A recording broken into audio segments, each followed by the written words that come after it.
Luxembourg. Effectivement, 3 ans et demi, c'est long.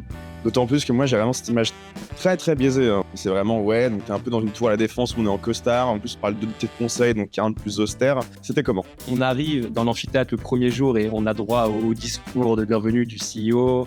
Et là, ils te prennent dans le sens du poil. Ouais. Ils disent Vous êtes les meilleurs. Exactement, genre un crypto, etc. Les vont faire blague. Et on est dans, selon eux, le meilleur des 4 cabinets d'audit, etc. C'était pas l'envie de découvrir l'étranger parce que bon, c'est le pays limitrophe et c'est pas non plus l'Australie ou l'Argentine. Il fait gris et j'ai vu ta petite mimi qui, quand t'as dit putain, 3 ans et demi au Luxembourg, c'est long. Ouais. J'ai eu ces réactions ont beaucoup de choix. Mais au final, moi, et peut-être qu'on en parlera, mais 3 ans et demi au luxe, j'ai kiffé. Il y a des aspects de Luxembourg qui m'ont attiré à l'époque, à savoir les dimensions internationales. La langue officielle là-bas, enfin, la langue dans la boîte, c'est l'anglais. Et c'est un cadre super international, donc génial. En plus de ça, il n'y a pas de grille de salaire dans